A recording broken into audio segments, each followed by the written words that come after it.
Todos e a todos, sejam bem-vindos a mais uma palestra da Semana do Direito do Centro Universitário Farias Brito. Eu sou Rafaele Moura, coordenadora do curso de Design de Moda. Estarei mediando essa mesa, esse encontro, esse bate-papo com as senhoras mestres Daiane Nayara, mestre em Direito Econômico e Desenvolvimento pela UCAM do Rio de Janeiro, especialista em Fashion Law pela Faculdade Santa Marcelina de São Paulo, e a senhora doutora Regina Ferreira, que é doutora em Direito pela USP, coordenadora da pós-graduação em Fashion Law da Faculdade Santa Marcelina de São Paulo. Nós estaremos aqui, eu, Rafaele Moura, e Fernanda Farias, nossa professora do curso de Design de Moda da disciplina de Indústria Criativa, onde os alunos estão aqui também presentes, para participarmos dessa palestra sobre Fashion Law, panorama econômico e jurídico da indústria têxtil nacional. Eu gostaria de dar boas-vindas à senhora Daiane Nayara e à senhora Regina Ferreira. Sejam bem-vindas ao nosso encontro.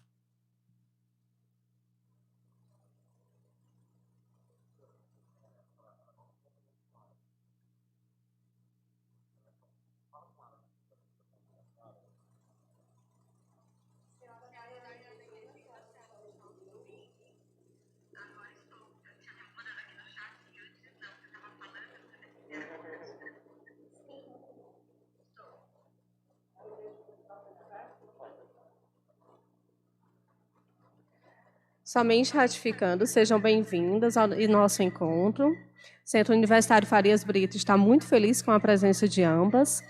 Fiquem à vontade para palestrar sobre Fashion Law, panorama econômico e jurídico na indústria têxtil nacional. Sejam bem-vindas. Olá, muito bom dia a todos e todas. Para nós aqui, para mim, Regina, para a Daiane, é muito um prazer estar aqui com vocês, com essa turma aí de estudantes, falando de um tema que é da minha paixão e também de Daiane, que é o Fashion Law, né? Mostrando aí um pouco dessa importância desse algo novo e também muito curioso, né? Todo mundo quer um pouco entender, né? Fashion Law é algo novo, Fashion Law é um novo ramo do direito, ou simplesmente é um ramo complementar, de repente aí é a interface de diversos ramos do direito para uma indústria em especial, né? Então, para nós é uma grande satisfação estar aqui com todos vocês, e já parabenizando também pela iniciativa do próprio evento, né, de convocar aí um tema tão importante e tão diferente, né? Certamente vocês não têm o Fashion Law aí como grade curricular, eu e Daiane também não tivemos, né? Isso é algo que vem acontecendo, os estudos, as pesquisas, os livros, os materiais que vêm sendo publicados, eles são bastante recentes, então fique tranquilo se você nunca ouviu falar sobre Fashion Law, né?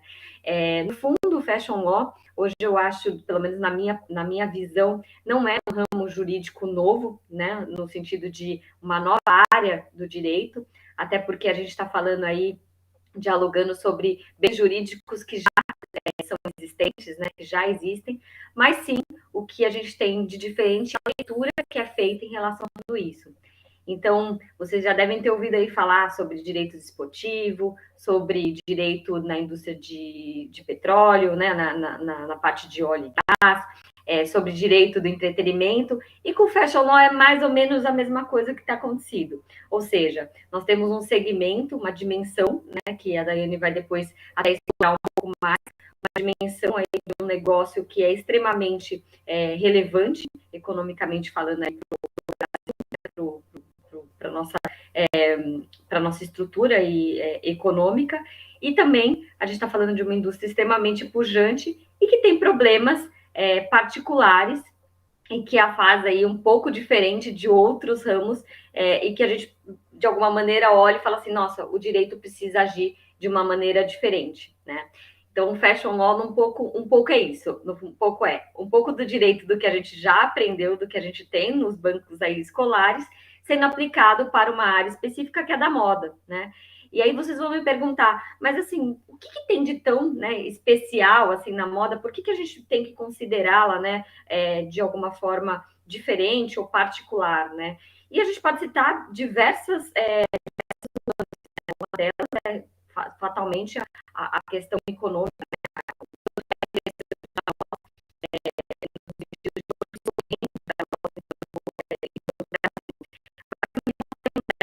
Não sei se todos sabem, mas nós temos um que a gente chama de uma cadeia completa da indústria da moda, ou seja, a gente tem desde a produção ali das fibras, né, vamos chamar assim, daquela matéria-prima, do algodão, desde a produção ali rural até o nosso consumidor final, passando aí para um forte varejo, passando aí pelas fiações, passando pelas tecelagens, pelas tinturarias, até um momento, né, que antigamente não falávamos, mas cada vez mais hoje se fala em responsabilidade socioambiental, até o momento aí de descarte de resíduos têxteis.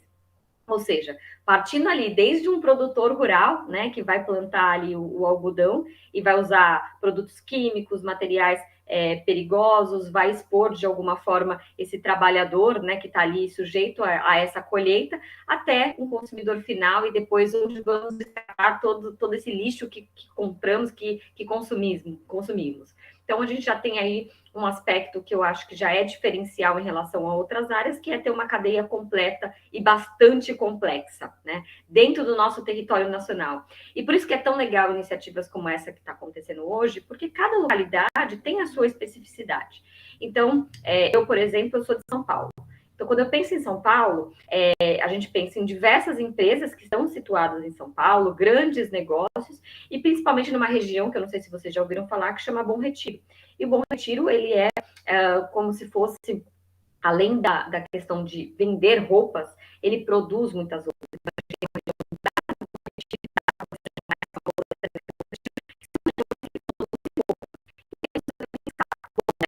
Nós temos outros problemas jurídicos adicionais, né? Talvez a gente não tenha um problema ali, que eu tinha mencionado quando a gente falava da agricultura, relacionado, por exemplo, a produtos tóxicos.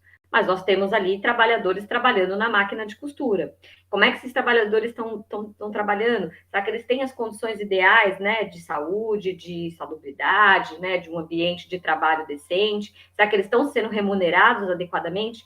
Então, pense, em São Paulo, o Brás e Bom Retiro, mostra que a gente tem uma relevância no aspecto, vamos chamar assim, das confecções. E aí eu pergunto para vocês, e na região de vocês? Né? Provavelmente pode ter problemas também relacionados às oficinas de costura, mas talvez nós tenhamos problemas outros, né? E nós sabemos, né, como é uma região pujante, quando a gente pensa, por exemplo, né, na questão do artesanal também, né, no Nordeste, muito forte. Então, a gente pensa em outras questões, né, como uma questão de como é que está sendo feito, né, esse cuidado com esse artesão, né? Será que ele tem as condições? Será que ele consegue se preparar, por exemplo, para competir num cenário aí com grandes empresas? Ou será que ele precisaria de mais incentivos, né, incentivos tributários ou qualquer coisa dessa natureza, né? E Daiane pode me ajudar até melhor nessa parte.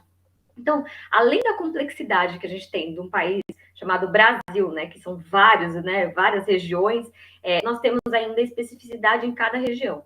Então, quando a gente pensa já de imediato, você fala, bom, acho que eu vou precisar de um advogado aqui. Seja um advogado para tratar sobre contrato, seja um advogado para trabalhar sobre direito do trabalho, sobre direito tributário, e aí, do meu lado aqui, eu sou criminalista, trabalhando também na parte criminal. Então, a gente já percebe aí por que a gente está falando de direito da moda, né? Um outro aspecto que eu acho que é bastante particular também da indústria da moda é que, eu não sei se vocês lembram, né? Mas, assim, tempos atrás, né? A gente tinha ali uma moda que era feita, vamos dizer assim, com poucas informações. Então, as pessoas que trabalhavam com moda iam para outros países, buscavam todas as informações de moda, traziam para o Brasil. Isso levava um tempo até passar para as tinturarias, escolher a cor do tecido, desenvolver uma coleção, enfim.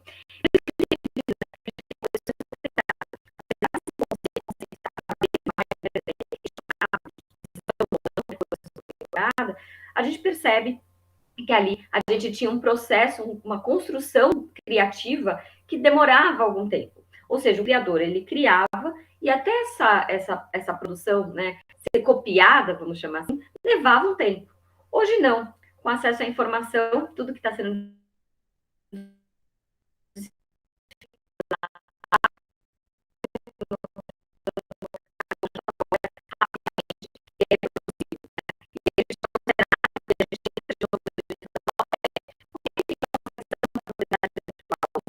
os os nossos direitos de criador, como é que eles ficam, né? Porque antigamente, se a gente pensar esse movimento, né, de inspiração, cópia, releitura, isso não é novo, né? Desde que a gente tem ali a questão da burguesia, né? Que a burguesia, eles tinham dinheiro, mas não tinham o sangue dos nobres, então eles precisavam replicar tudo aquilo que estava sendo construído. De alguma maneira, já tem esse movimento. O que acontece é que cada vez mais aqui o espaço está sendo reduzido, ou seja, eu crio algo, na semana seguinte ele já está sendo replicado, então eu não tenho nem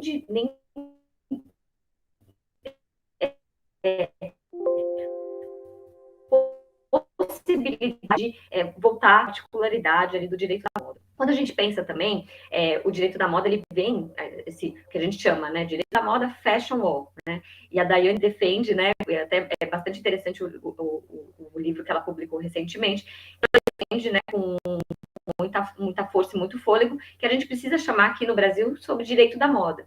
E por que a gente traduz, né, vem lá essa palavra fashion law? Porque ela vem ali dos Estados Unidos, de uma professora que se chama Susan Scafidi, que a professora Susan Scafidi entendeu ali que no ordenamento deles, eles não tinham uma proteção adequada para as criações de moda. Ou seja, uma peça de roupa, ela era considerada naturalmente ela não tinha uma proteção específica pela propriedade intelectual. Aí vocês vão me perguntar, e no Brasil, nós temos uma proteção ideal para as criações de moda? Olha, ideal eu não sei, mas alguma proteção nós temos, né? E aí por isso que o Fashion Law também surge. Será que precisamos discutir se a gente precisaria de uma outra forma de proteção para as criações de moda? E aí vocês vão me perguntar, de que forma nós protegemos alguma coisa que foi criada? Bom, nós temos aí duas legislações que nos ajudam, que é a Lei da Propriedade Industrial e também a Lei de Direitos Autorais. Pode não ser o ideal, e aí eu vou usar como exemplo o direito autoral, né?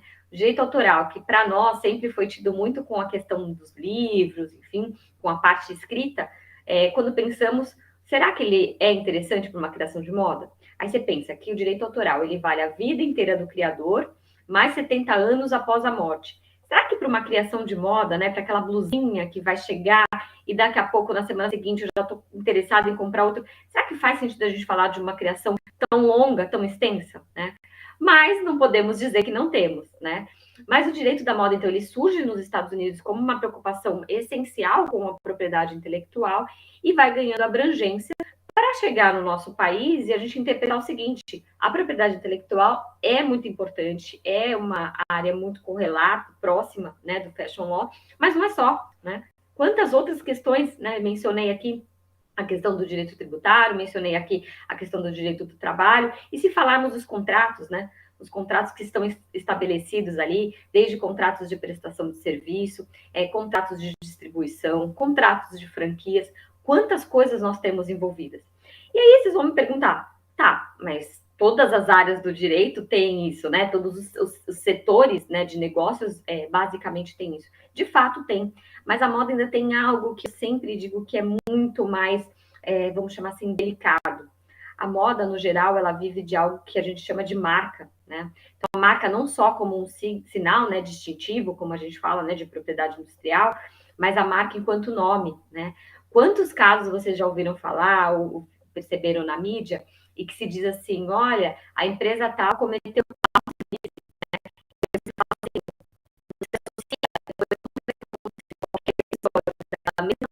você naturalmente faz associação com aquela marca, né? Pode até ter sido um caso isolado ou um caso que aconteceu, sei lá, 10 anos atrás, mas você remete naturalmente àquela empresa. Ou seja, quando eu digo uma empresa de moda, além do que ela tem dos bens tangíveis, né, que a gente chamaria assim, que é o estoque, né, que são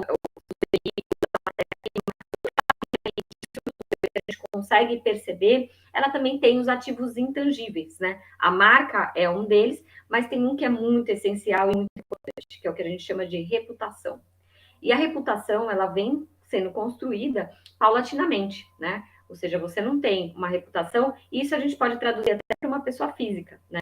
Quantas vezes vocês ouviram falar, filho, né? Você tem que cuidar do que você está fazendo, né? Porque as pessoas estão vendo, né? É fácil você construir uma reputação, é difícil você construir uma boa reputação, mas é tão fácil você perdê-la, né? Por quê? Porque isso, né? Porque é uma percepção social, não é uma percepção individual. Ou seja, eu tenho uma identidade da empresa, então vamos pensar assim, vamos pensar numa empresinha pequenininha, uma empresinha A, né? Ela começa pequenininha, e ela começa assim, bom, eu preciso me estruturar, o que eu preciso fazer? Eu preciso fazer um bom plano de negócio, o meu modelo de negócio vai ser fast fashion, meu modelo de negócio vai ser slow fashion, ou seja, uma moda rápida, ou vai ser um modelo um pouco mais paulatino, com pequenas criações, eu estipulo tudo aquilo. E dentre outras coisas, eu vou estipular também a minha, que eu chamo de identidade corporativa, ou seja, eu vou criar minha empresa e vou falar assim, bom, a minha empresa tem como propósito servir a comunidade, ela tem que ser uma empresa sustentável, ela tem que ser uma empresa que respeite o próximo,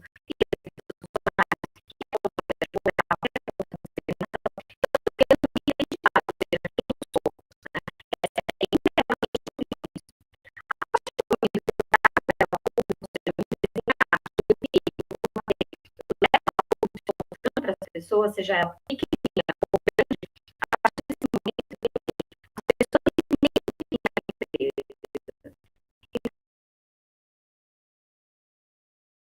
que era o meu propósito. Mas se ela cometer um deslize, de repente, a imagem que a sociedade tem sobre ela é uma imagem negativa. Ela pode falar assim, olha, essa empresa, de fato, ela tem um modelo fast fashion, eu vi no site, ela tem um modelo tal, ela até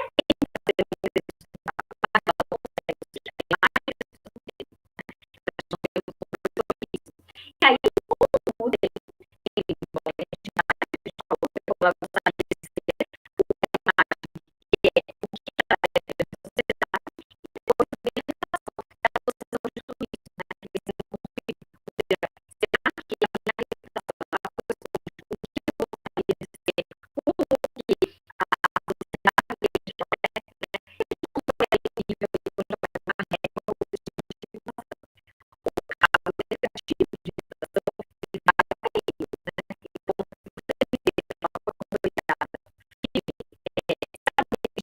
uma crise, e pode ser uma crise variada de qualquer coisa, ou seja, um escândalo de corrupção que aconteça ali na Seara, pode ser, por exemplo, se a gente está falando de joalheria, de repente aconteceu um caso, por exemplo, de lavagem de dinheiro, se a gente está falando de uma empresa que trabalha aí com artigos de varejo, a gente pode falar aí de um trabalho análogo de escravo, quantas situações nós podemos ter? E, de repente, isso publicado na mídia, aquilo que eu tinha de uma reputação alta, pode ter uma queda.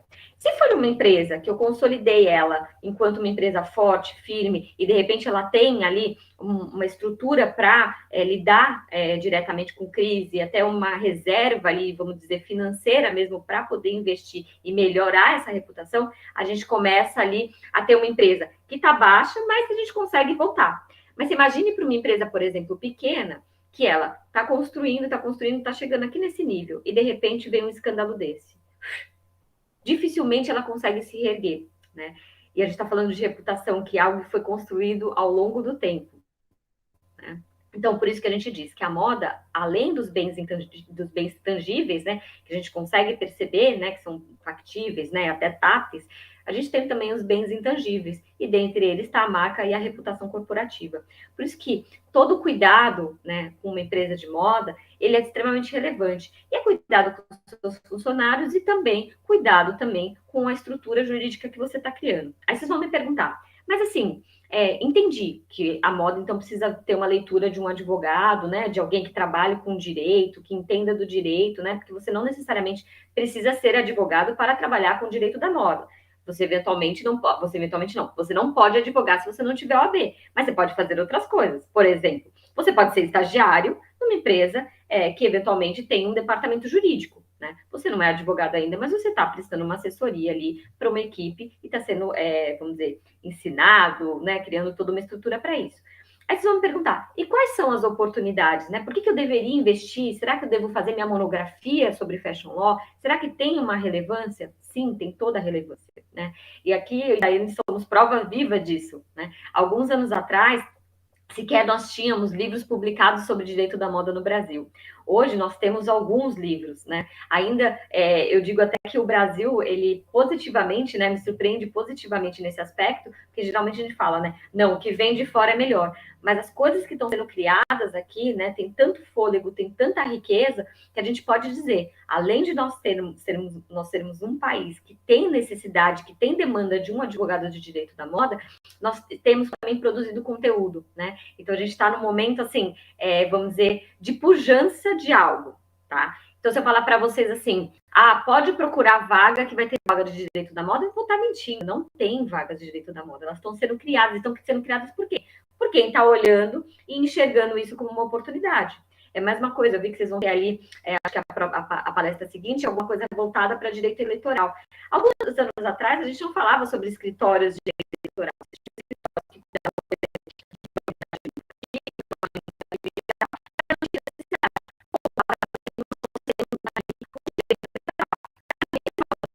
A gente pensa em direito não necessariamente no caso de direito eleitoral, não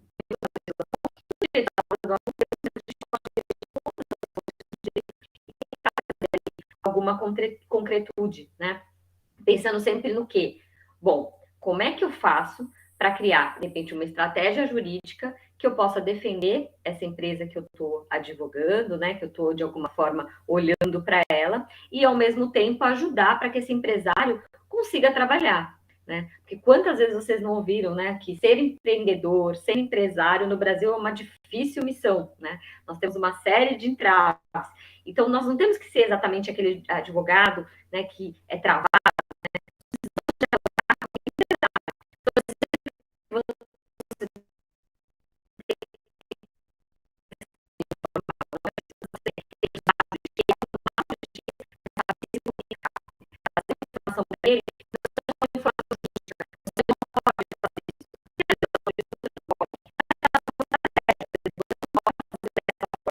Mas e se nós pensarmos fazer de outra maneira, né? Então, cada vez mais, eu acho que alguém que está estudando direito, ele já tem que começar a pensar, primeiro, na associação de diversas disciplinas.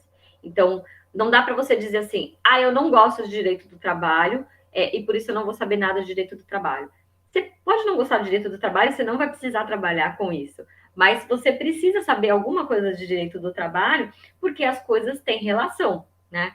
Da mesma forma, eu não sou muito fã de joalheria, mas eu gosto, por exemplo, da parte de confecção. Bom, então, moda é um guarda-chuva gigante. Eu posso trabalhar no setor calçadista, eu posso trabalhar com a joalheria, eu posso trabalhar com a parte de criação. Quantas oportunidades nós temos, né? Então, a minha ideia aqui de trazer hoje para vocês é mostrar que existe, sim, um interesse econômico relevante, existe uma indústria crescente aí, cada vez maior, né?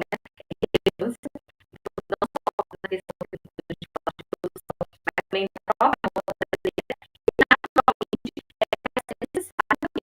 pessoas que estão pensando não só como uma cabeça política, né? Eu faço assim porque sempre foi assim. Mas com uma cabeça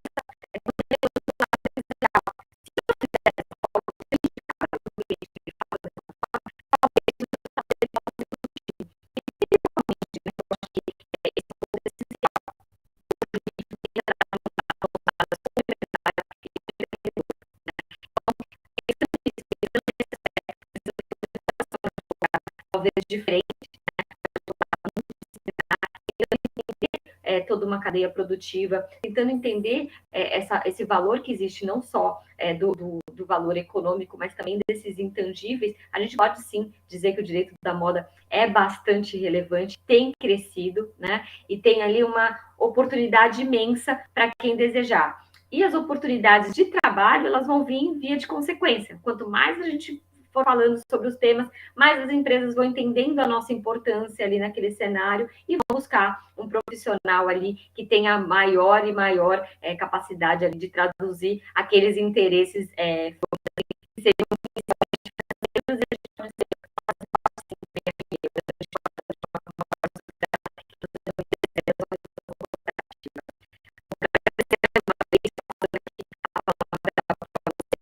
Estou super à disposição para qualquer dúvida. Sei que o tema é bastante amplo, né? Tentei fazer um recorte bem resumido, mas estou aqui à disposição. Muito obrigada, doutora Regina.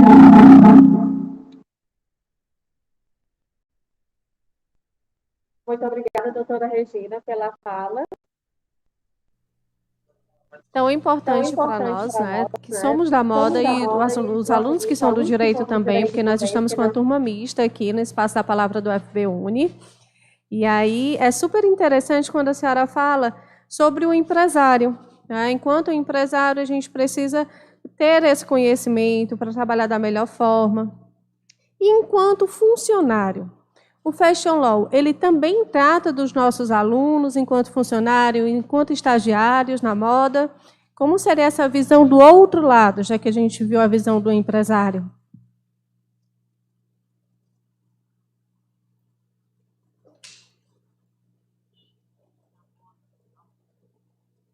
Muitos anos na moda, ela viveu como, podemos dizer assim, na absoluta clandestinidade.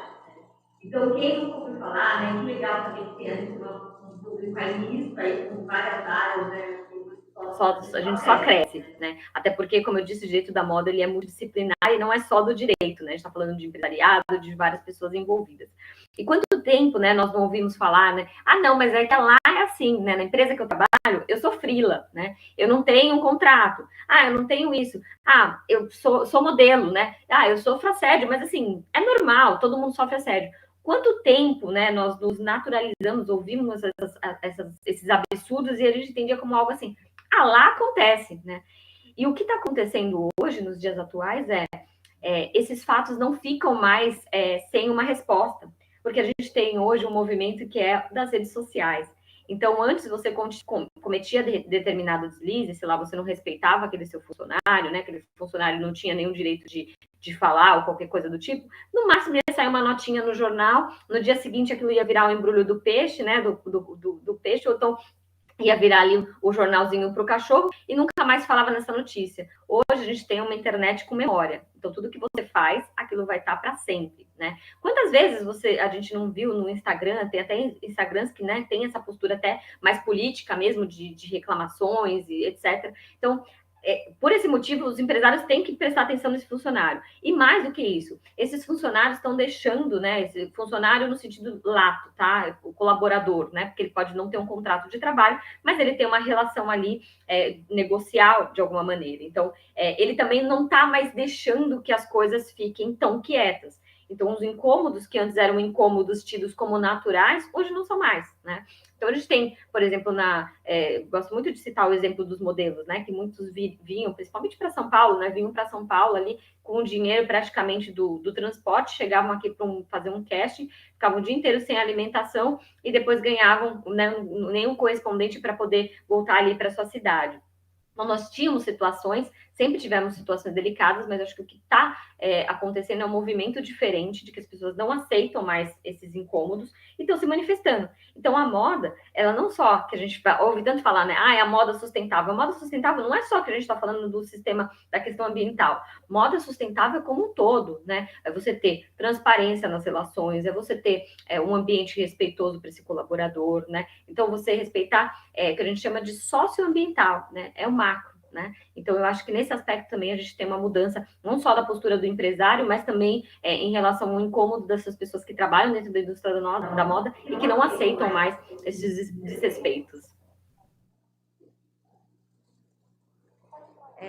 Doutora Regina, prazer imenso, né? Muito obrigada pelas palavras. Está me ouvindo? Alô, doutora Regina? Vocês estão me ouvindo? Pronto, prazer. Aqui quem fala é a professora Fernanda. Né? É um prazer imenso realmente poder recebê-las assim nesse momento tão especial para a gente.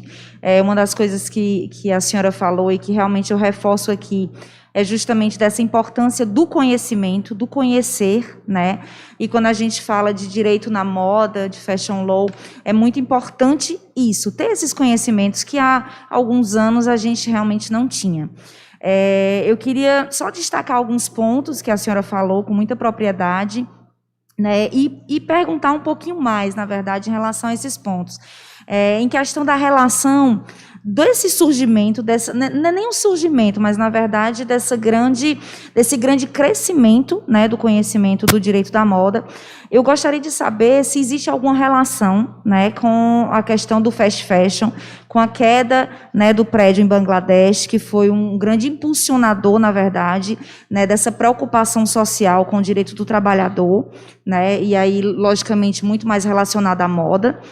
Quando a gente fala de sustentabilidade, a gente sabe que no direito, né, principalmente falando no direito da moda, especificamente na moda mesmo, nós temos os pilares, né, social, ambiental, econômico, né, e o cultural, né. Então, assim, eu acredito que o direito da moda também a senhora falou um pouquinho também sobre cultura, sobre artesanato, sobre toda essa valorização e sobre esse respeito, né. A questão da cópia foi muito bem colocado, que a gente tem que realmente, e aí, falando aqui em nome da minha turma de indústria criativa, né, é algo que a gente trabalha muito em sala, esse desenvolver criativo, que é algo que, infelizmente, esse movimento fast fashion, que veio para democratizar a moda, e foi ótimo, ele fez o papel dele, mas eu acredito que ele tenha saído um pouco dos trilhos no meio do caminho, e acabou indo por para um outro caminho não tão positivo, e fez com que essa criatividade, né, deixasse de existir com mais força. E é uma coisa que eu trabalho muito em sala com eles, né, realmente da criatividade. Nós temos um avanço muito grande na indústria criativa, né, de uma valorização, principalmente, não por causa da pandemia, mas que acabou realmente impulsionando, né, essa indústria nesse momento. Então, foi muito bacana, né, vê-la citar isso, porque a gente realmente tem que fomentar a criatividade, justamente para evitar a cópia, né? E aí eu queria perguntar algo que meus alunos sempre me perguntam em sala: até que ponto a gente pode considerar uma peça como cópia, né? E aí, nos bastidores, a gente fala que a gente tem um joguinho dos 7 erros, né? Se tiverem 7 diferenças na peça, a gente não pode mais considerar como cópia. E aí eu queria saber se isso realmente, quando a gente falando de forma legal, se isso procede, essa informação, né? E a questão do uso das palavras. A gente sabe que na França o termo haute couture, né, é um termo que não pode ser utilizado, a gente usa de forma errônea, né, a gente chama de alta costura qualquer roupa de festa ou feita sob medida, e na verdade é um erro, né? O termo haute couture é um erro, é um termo patenteado que precisa de várias regras para realmente poder ser utilizado, né? E aí eu queria saber se no Brasil existe algum tipo de termo nesse sentido. Peço desculpa que a minha câmera aqui falhou, estou aqui na outra agora. Pronto, né? E aí você falou muito bem também, a senhora falou muito bem também da questão da marca, né? Dos ser tangível e intangível, e a gente tem a ver com reputação. E eu acho que essa coisa dos termos também tem a ver com isso, essa coisa da intangibilidade mesmo, né? E uma coisa que foi muito bacana, e eu abro aqui também essa pauta, que a senhora também falou sobre as oportunidades, né? E aí a gente vê cada vez mais a moda como uma segmentação de mercado extremamente ampla, onde a gente pode realmente atuar em diversos aspectos. Como a senhora mesmo disse, não como advogada exatamente, mas podendo ir, sim, por esse caminho, né? Então, a gente antigamente tinha essa coisa de que na moda a pessoa tinha que ser estilista e ponto, e hoje a gente vê realmente esse caminho com diversos caminhos, né, com diversas arestas, e eu acredito que o direito na moda seja uma delas, e eu fico muito feliz porque eu acredito que nós precisamos, sim, desse conhecimento, né? E uma das coisas que a senhora também falou agora no finalzinho foi sobre a questão que a nossa coordenadora Rafael perguntou, sobre as entrevistas de emprego, né? E o que a gente vê, infelizmente, em São Paulo, no Paraná, enfim, no Ceará, em qualquer região do Brasil, a questão dos testes, que é uma das coisas que meus alunos falam muito em sala. Professor, eu fui fazer um teste e eles me pediram 20 desenhos, né? Não me aprovaram no teste e ficaram com meus desenhos. E aí, assim, como é que esse aluno, nesse caso, deve ou pode proceder? Né? Esse teste pertence ao aluno ou pertence à empresa? Né? Que é uma coisa que realmente a empresa acaba colocando como, não, você veio fazer um teste, o desenho é nosso, né? A gente vai poder utilizar da forma que a gente quiser. Enfim, eu peço desculpa por ter falado bastante, mas, assim, realmente, como a senhora falou, é um tema muito amplo, que a gente tem vontade, assim, de perguntar bastante coisa. Muito obrigada mais uma vez pela participação e parabéns por todo esse conhecimento. Muito obrigada. Não, eu amei todas as suas perguntas, né? Tem perguntas aqui que eu te Fechou. Eu digo que tem pergunta aqui que é uma pergunta de $1 milhão, né? Tem duas delas aqui que você falou. Se alguém souber a resposta para isso, a gente está, né? Te agradeço, né, pela oportunidade de poder falar, né, sobre isso, né? Primeiro que a turma de, né, que está com o direito da moda não é só para quem é advogado, estudar o direito da moda é essencial para qualquer pessoa, né, que vai trabalhar, né, ali lateralmente com a moda. Então, tanto que na pós, né, como coordenadora de uma pós-graduação de Fashion Law, na Faculdade de Santa Marcelina, nós temos alunos de moda, né? E aí a gente vai falar sobre por que um aluno de moda faz o curso de Fashion Law? Porque ele quer entender os direitos dele, ou ele pode trabalhar de repente dentro de um ambiente de criação, e ele vai ter ali uma regra diferente dos profissionais, né? Então, por isso que o direito da moda é muito dialogado, é a nossa próxima mesmo, quem está no show de fábrica, com quem está aí, vamos dizer assim, do outro lado ali, no balcão, né, que a gente chama, né, do advogado que está ali do lado do balcão. É a aproximação, né, bastante íntima entre esses dois segmentos. Aí eu tentar aqui contemplar as suas dúvidas, né, eu tenho uma postura em relação ao fast fashion de não demonizá-lo, tá? Para mim, o fast fashion é um modelo de negócio como qualquer outro. Ele é um modelo de negócio extremamente inteligente e interessante, quando a gente pensa na lógica, porque o fast fashion o quê? Você dá um produto com a maior agilidade, no menor tempo possível, possibilitando que outras pessoas possam ter acesso, de repente, a esse produto, numa velocidade inimaginável e, às vezes, num valor inferior. O problema do fast fashion, que como outros modelos de negócio têm a sua fragilidade, é ele ser usado, vamos dizer, para o mal, né? Então, o que acontece? Eu tenho um modelo de fast fashion que, assim, as pessoas vão falar, é um produto para trabalhar com de €1. Tá, mas assim, você já pensou que tem casos envolvendo empresas grandes que vendem de médio dela, vai ter uma peça, sei lá, de R$1.500, e você vai falar, então não é só um produto barato que ele pode ser fast fashion, por isso que o problema não está no fast fashion. O problema está no que eu falei, que é a identidade corporativa que você assumir. Quando eu falo de identidade corporativa, eu estou falando de grandes empresas, não, porque às vezes o negócio que começou lá, como uma empresa chamada Regina. Sou eu faço tudo, eu que faço o contábil, eu que faço o jurídico, eu que faço o administrativo, eu que crio, eu que vendo, eu que faço tudo. Mas ela pode um dia crescer. Então, eu acho que esse que é o importante. Eu vou fazer um modelo fast fashion, tudo bem. O que eu estou pensando em fast fashion? Que tenha celeridade, que tenha agilidade, que tenha logística, que tenha tudo. Mas eu vou para que lado do fast fashion? Eu vou ser uma empresa que prezo pelas relações, né, de trabalho, eu vou ser uma empresa que prezo pela comunidade que eu estou ali, então eu vou ser uma empresa que vou trabalhar ali pensando no descarte de tecido que estou fazendo, eu vou tentar eventualmente investir em tecnologias para, por exemplo, ter um corte ideal para que eu aproveite o máximo possível e gere menos retalhos, enfim, como é que eu vou estruturar essa minha empresa? Então, o problema não é o fast fashion, o problema é o que fazem do fast fashion, né? E aí tudo fica negativo em relação ao fast fashion e, na verdade, não é o problema do fast fashion, né? Mas o fast fashion, na verdade, trouxe uma questão também da velocidade e, naturalmente, a velocidade da cópia. Eu sempre digo que o infrator, ele tem uma capacidade, assim, de se moldar a qualquer custo, né? Bom, só a gente pensar, né? Quando logo que começou a pandemia, varejo fechado, né? Lojas fechadas, a gente viu o quê? Bom, o que eu vou contrafazer, né? Bom, logo a gente viu, começou a aparecer máscaras, né? Com o logo da Louis Vuitton, com o logo da Gucci, com o logo, enfim. Eu falo que ele parece camaleão, né? Ele tem uma capacidade ali de se mutar o tempo todo. E aí você me pergunta, né? Existe ou não o jogo dos 7 erros? E por que a gente tem essa leitura, né, do jogo dos 7 erros? Porque quando a gente falava, quando a gente pensa em direito autoral, normalmente a gente associa o quê? Com o livro, né? E antigamente, e também existiu sempre essa discussão, que era, se você copiou até 70%, e por isso que o número 7 é um pouco cabalístico nesse assunto. Se você copiou 70%, significa que você cometeu plágio.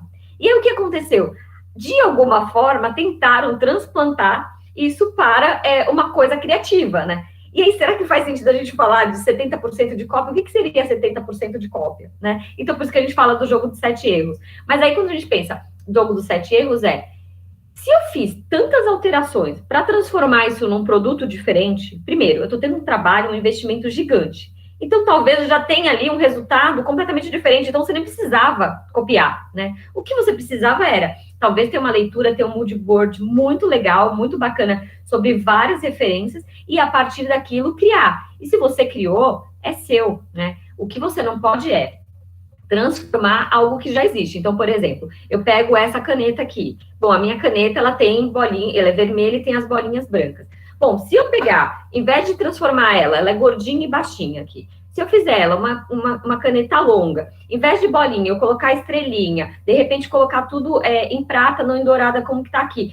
Você percebe que eu criei algo novo? Eu posso ter tido uma inspiração nessa caneta, né? Que é algo que era normal, que era uma caneta, não tinha nada demais. Era diferente em relação às outras canetas, né? Então, aqui, sei lá, se eu comparar com essa daqui, eu tenho uma canetinha mais sem graça e outra um pouco mais criativa. Mas, de repente, eu posso criar, a partir do mesmo processo, né? Que é uma caneta, partir de algo que já existe e transformar em algo novo, né?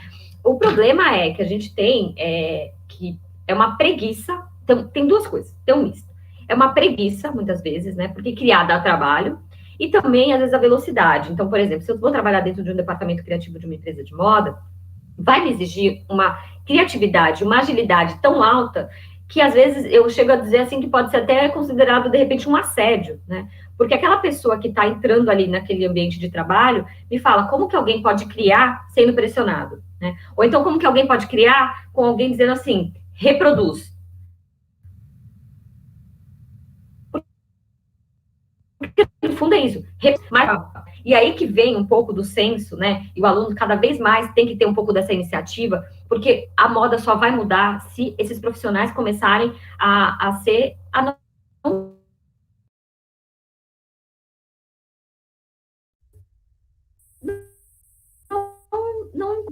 eu vou trabalhar numa empresa, para o meu chefe, alguma coisa diferente, fala, olha, a gente queria fazer isso, mas eu vi que tem tendências, eu vi que tem isso. Será que se a gente produzir dessa forma, será que a gente não pode crescer, inclusive, numa questão não só de ser considerado um reprodutor, mas alguém do âmbito criativo, e as pessoas comecem a olhar as minhas peças de uma maneira diferente? Então, eu acho que é um passo, é difícil, mas é talvez mudar um pouco essa cultura, né, de que eu preciso reproduzir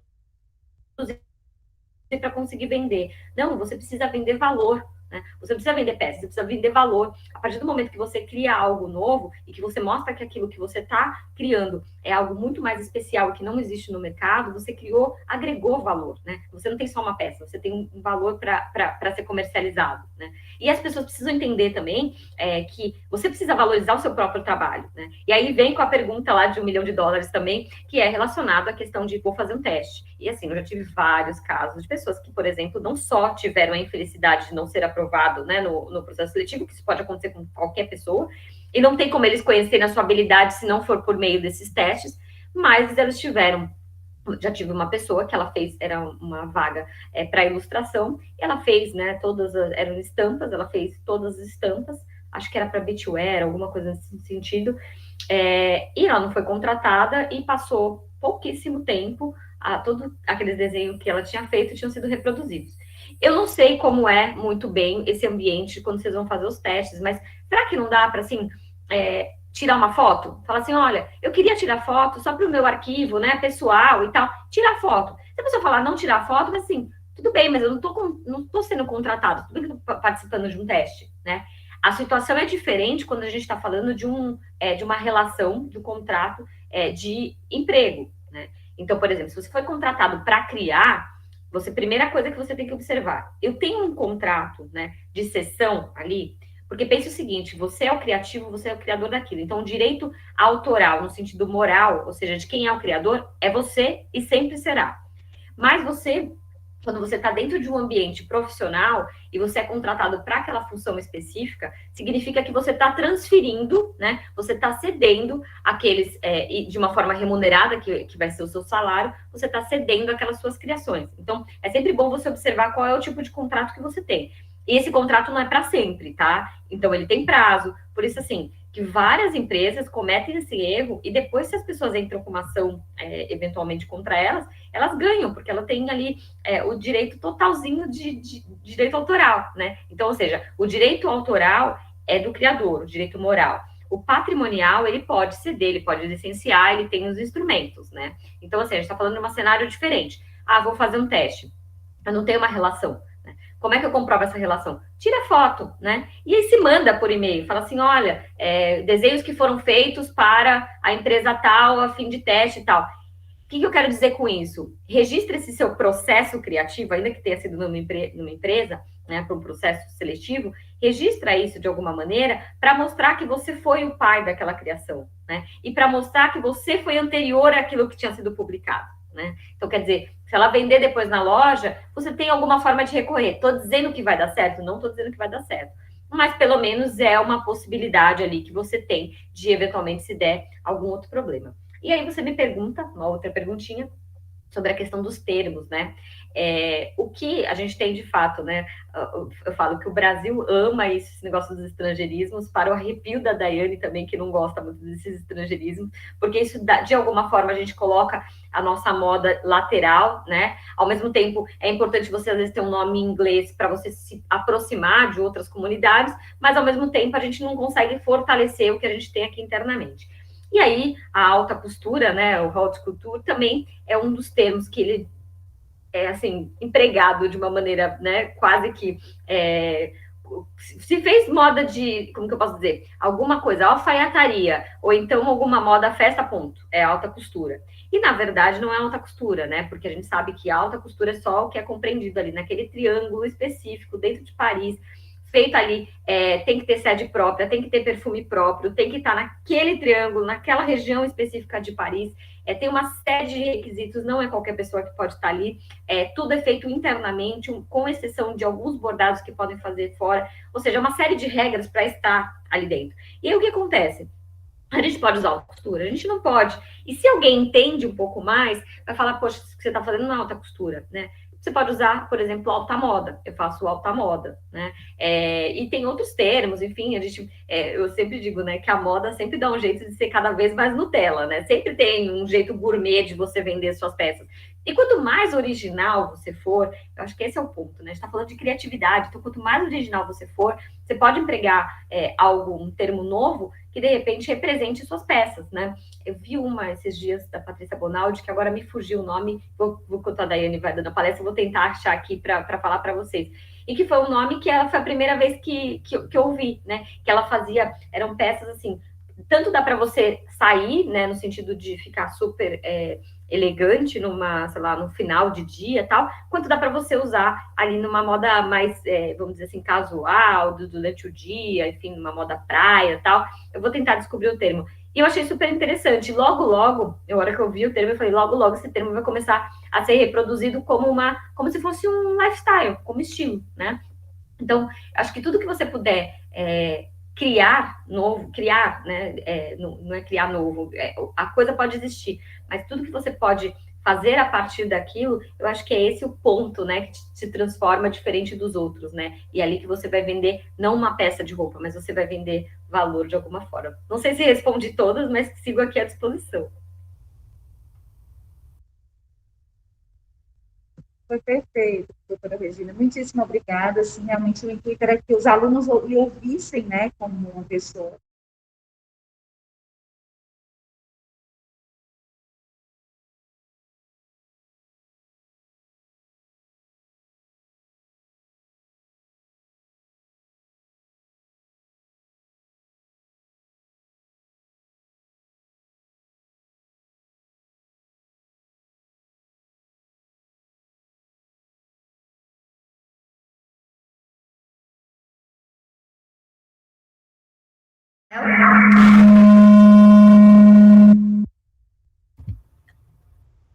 Rafaele?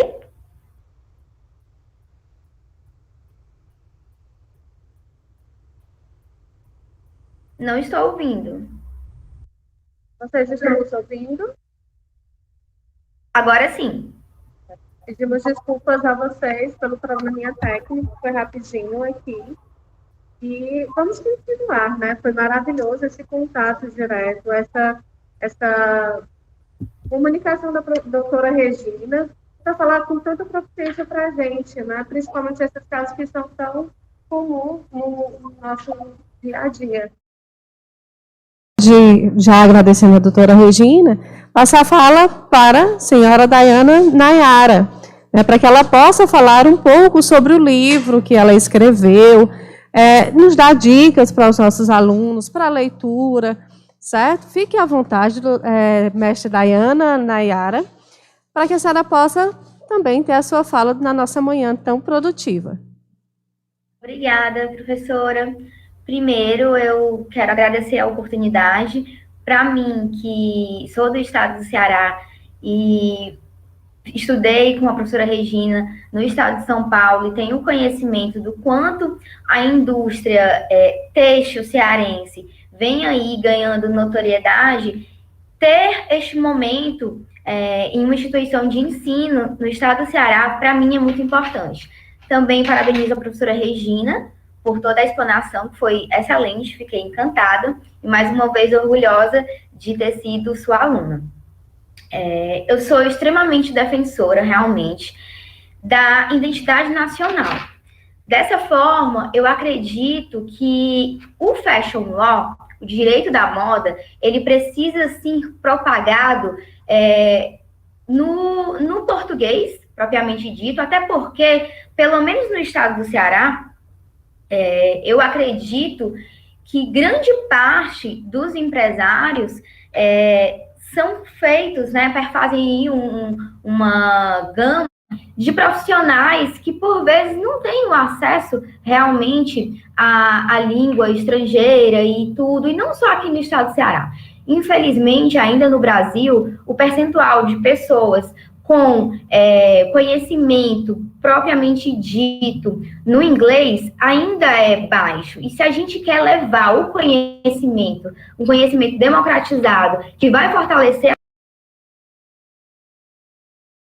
a nossa língua, que é a nossa própria Constituição, né, em seu artigo no seu artigo 13, traz aí como a nossa língua oficial, e dessa forma eu não demonizo de jeito nenhum os estrangeirismos. Eu também acredito que é necessário ter para que haja aí um acesso à globalização cada vez mais. No entanto, como a nossa indústria da moda ela precisa se fortalecer em nível internacional, estudando sociólogos que defendem a unidade nacional, eu defendo que a gente precisa, enquanto estudiosos, enquanto profissionais, pesquisadores, fortalecer todo o nosso arcabouço nacional. Nós temos um capital intelectual direcionado à moda gigantesco.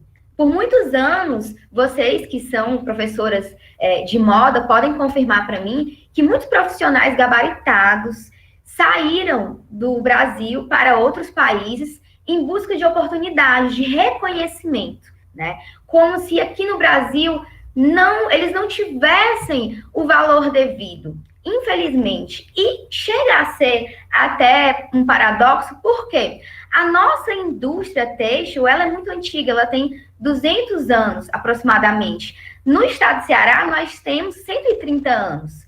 E o estado do Ceará, ele protagonizou muito a indústria da moda nacional. Porque a professora Regina falou dos incentivos fiscais. Na década de 60, eu fiz um trabalho, inclusive, monográfico para a Santa Marcelina sobre o regime tributário competitivo no setor têxtil de confecção no estado do Ceará. Então, dentro desta monografia, eu elenquei e fiz um estudo histórico das indústrias que vieram para o estado do Ceará por intermédio desses incentivos oferecidos pelo BNDES, pela Sudene, e o quanto, na década de 60, o estado do Ceará, ele acabou ali, por conta desses incentivos, se tornando mais evidente em relação à indústria têxtil. Atualmente, eu não uso mais um dado que tinha até 2019, que Fortaleza era a terceira capital da moda praia e íntima, de acordo com os dados da Firjan, lá no Rio de Janeiro, que eu fiz também um trabalho relacionado à indústria têxtil lá fluminense. Por quê? Em virtude da pandemia, né, eu acredito que esses dados, obviamente, eles foram modificados, mas defendo que o estado do Ceará, ele está entre um dos estados protagonistas da indústria têxtil de confecção. Então, para mim, a gente precisa pensar, né, nesses atores, nos atores empresariais, nos futuros profissionais da moda que vão sair das universidades. E, para mim, é um motivo de orgulho a FB-Uni abrir este espaço para o direito da moda, porque, para mim, é algo novo e que precisa de espaço para ser falado, e que os alunos do curso de moda percebam a importância de entenderem de direito tributário. Por que eu preciso de entender de direito tributário? Eu acabei de falar que na década de 60 o estado do Ceará se tornou aí um grande protagonista frente à indústria por conta dos incentivos. Atualmente, nós temos uma grande dificuldade porque esses incentivos, eles são mais dificultosos para aqueles que se enquadram no regime do Simples Nacional. Quer dizer que não tem incentivo para quem faz parte do regime jurídico Simples Nacional? Não. No âmbito federal, de jeito nenhum, as pessoas que se enquadram, né, as pessoas jurídicas que se enquadram no Simples Nacional, têm acesso. No âmbito estadual, consegue mais ali pelo crédito presumido, então o nicho fica mais restrito, né? E, na minha visão, o estado do Ceará, na minha visão não, de acordo com grandes tributaristas, inclusive o professor Hugo de Brito Machado, ele é considerado como um pioneiro nos incentivos fiscais. No entanto, a nossa indústria da moda, né, a nossa indústria têxtil, ela tem uma dificuldade em ter esse acesso mais equiparado a quem realmente precisa. Por quê? É muito comum a gente ver grandes empresas, grandes fábricas com aquela placa gigante. Aqui tem incentivos fiscais.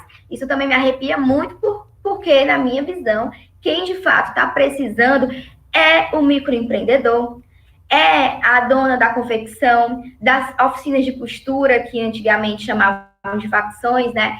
E agora aí são esses atores que precisam.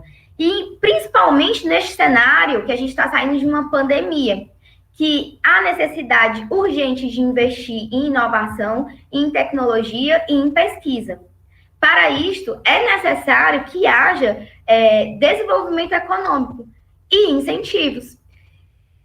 E neste momento a gente percebe que o profissional da moda e o advogado, o profissional do direito, o pesquisador, ele precisa conhecer não somente de tributário, de economia, mas também de inteligência artificial, né? De direito digital. Por quê? A gente percebeu que a pandemia evidenciou o digital, né? O e-commerce cresceu, as cópias também, até fazendo um adendo na questão das cópias, lá na Santa Marcelina, para poder fazer uma complementação à preciosa explanação da professora Regina quanto à cópia, a advogada autoralista, que foi minha professora, Maria Luísa Egeia, é uma grande advogada renomada em São Paulo, ela disse que uma forma de se resguardar também os profissionais, os estilistas, seriam diante dessas ilustrações, dos desenhos, registrarem isso nas belas artes, né? Tem aí um preço módico, mas de 3 e pouco, e que também seria uma forma, vai resolver todos os problemas, como a foto que a professora Regina disse, a gente não sabe, mas pelo menos assegura mais, traz uma segurança maior na hora de demonstrar que aqueles desenhos realmente são daquela pessoa. E eu achei isso fantástico, porque as pessoas não têm tanto conhecimento quanto isso. Ela tem, porque ela é uma advogada autoralista do direito autoral, e este adendo é muito importante para a gente proliferar a foto, o registro nas belas artes, e eu costumo dizer que o direito da moda associado à moda. Eu tive a oportunidade de cursar a especialização na Santa Marcelina, e para mim foi muito importante, assim como tem na FB-Uni, um curso de moda e um curso de direito. Hoje, esses dois cursos precisam conversar. Por quê? todo o gabarito de moda, todo o acesso à moda que eu tive foi muito importante para eu entender melhor esta indústria. E eu me apaixonei mais, e eu me tornei mais apaixonada pela moda nacional. Porque antes de eu ir fazer a especialização, quando eu comecei a minha dissertação, que transformou-se em livro, eu tinha uma dificuldade muito grande de colocar este meu desejo de defender a moda nacional. Porque eu senti uma dificuldade no âmbito acadêmico, como assim? Você está fazendo um mestrado em Direito, você quer falar de moda, né? Você quer defender aí as grandes marcas, aí vem aquelas pessoas da sociologia, com todo o respeito que eu amo sociologia, mas alguns que seguem pela área aí do capitalismo exagerado, você vai defender as grandes marcas e o capitalismo. Não, eu acredito que cada membro deste é importante para a nossa indústria têxtil, tanto a marca internacional quanto a nacional. Mas, se for para colocar em uma balança, eu vou defender a nossa indústria, sempre. E a pandemia, ela trouxe este movimento, o movimento dos próprios consumidores de eu preciso consumir produtos nacionais, regionais. E com isto, a gente está tendo um ambiente de protagonismo cada vez maior. Aquela ideia retrógrada que ainda existe de que o que vem de fora é melhor, que é algo enraizado aí, historicamente falando, desde o Brasil Colônia, né? Porque lá no Brasil Colônia, a nossa indústria têxtil começou a andar e, de algum modo, a gente teve ali uma restrição por parte da coroa. Por quê? Em pouco tempo, nós estávamos avançando e iríamos ali concorrer com quem realmente queria trazer um ar de protagonismo em relação ao Brasil. E isso persistiu e persiste até hoje. Por quê? As pessoas, elas, não de um modo geral, porque isso vem mudando, mas até 2019 era muito comum você escutar as pessoas dizendo: eu vou viajar para a Europa, eu vou viajar para os Estados Unidos, então eu vou esperar para comprar roupa lá, eu não vou comprar roupa aqui, né? Isso não é um mito, era real. E com isso, a desvalorização econômica e do capital intelectual dos nossos profissionais da moda eram evidentes. Portanto, eu super compreendi e compreendo esses profissionais que fizeram esse trânsito, né? Mas hoje eu acredito que nós temos aí um ambiente muito favorável para os futuros estilistas que estão saindo da universidade, por conta desse movimento da moda nacional ter o seu valor. E hoje, segundo dados da ABIT, o faturamento da cadeia têxtil de confecção, dados atuais de 2021, né, referentes ao ano de 2020, é 185,7 bilhões, né, o faturamento. Um outro dado importante que eu acho é que, em nível de empregabilidade, nós temos aí um registro de 1,5 milhões de empregados diretos e 8 milhões, se a gente adicionarmos os indiretos. Também tem aí uma vitrinização do primeiro emprego muito grande. Nós somos considerados, né, a indústria têxtil de confecção, o segundo maior empregador da indústria de transformação, perde apenas para alimentos e bebidas. Dessa forma, complementando o que a professora Regina disse, em nível de empregabilidade, a gente percebe que o profissional, o estilista, como o advogado ou qualquer pessoa que vai adentrar ao mundo da moda, ele tem aí uma gama de oportunidades. E que, pronto, eu vou fazer uma especialização em direito da moda, uma especialização em moda, um curso, e é certeza eu sair e ter um emprego. A gente não pode dar essa certeza, mas tem uma gama muito grande. A moda brasileira, ela está vitrinizada, ela está com um ambiente muito favorável. Por quê? Também, segundo dados da ABIT, os brasileiros estão entre os que mais gastam com roupas no mundo. Em um ranking de 195 países, a gente fica em 9º lugar. Considerando os países emergentes, o Brasil fica em 4ª posição, só atrás da Rússia, Índia e China.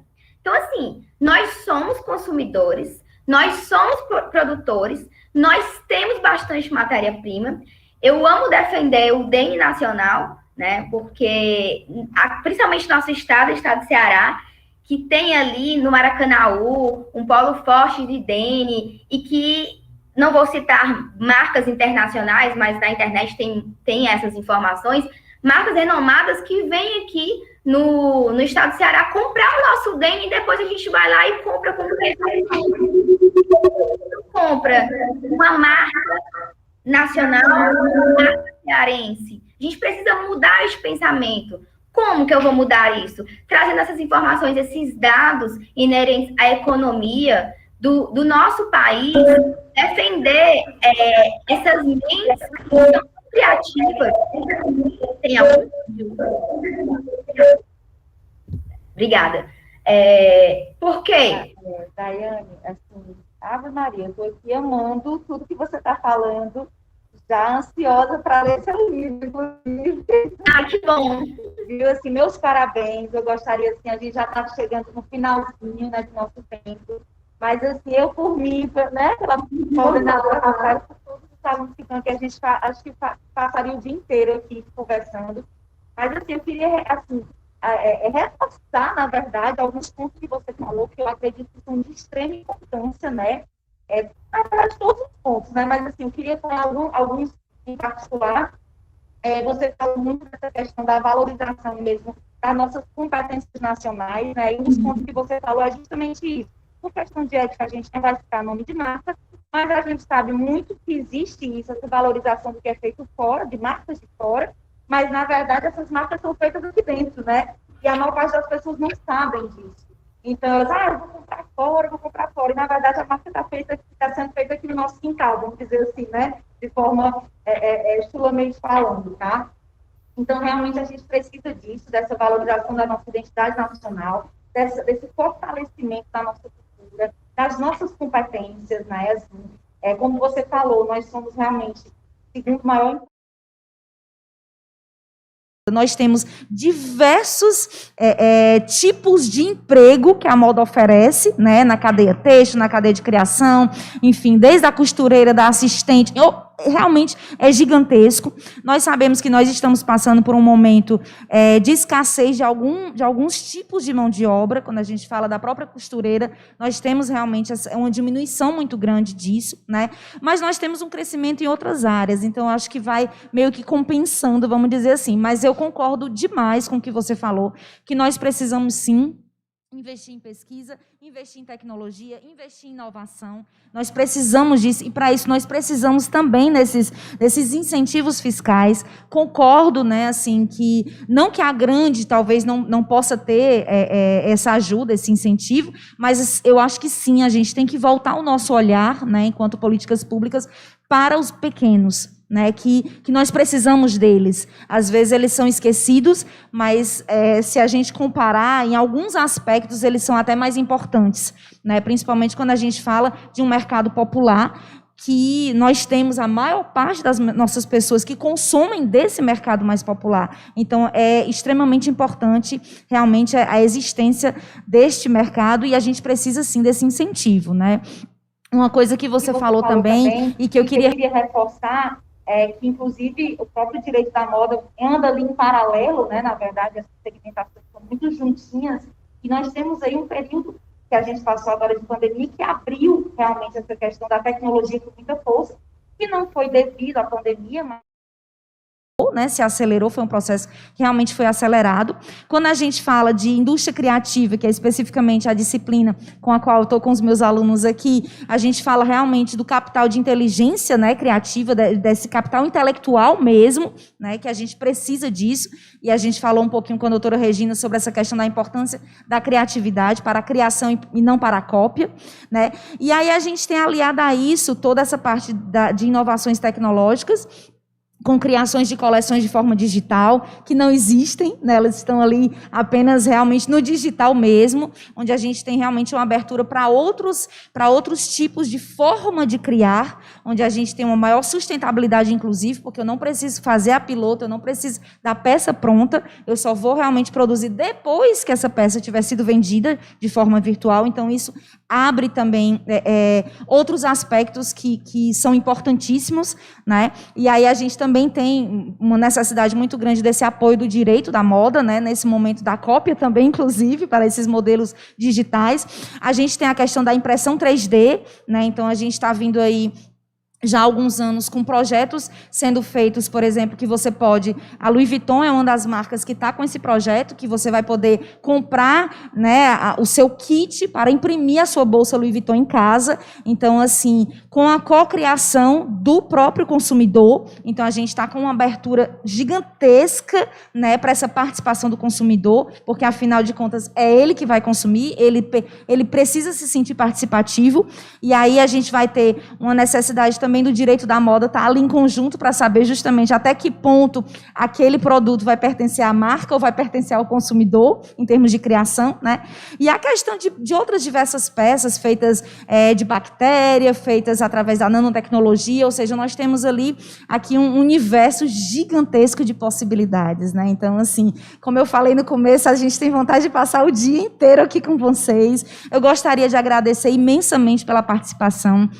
Nossa manhã foi, assim, de forma super agradável mesmo e riquíssima de conhecimento, né? Um prazer imenso tê-las conosco e muitíssimo obrigada e parabéns pelo trabalho incrível que vocês desenvolvem. Muito obrigada.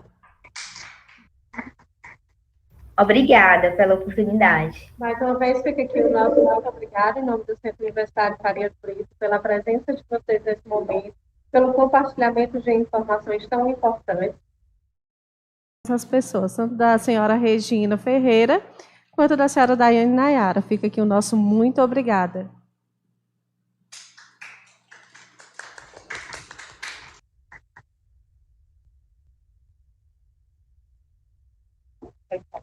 Vocês desejam falar algo? Não, por mim tudo bem, só agradeço.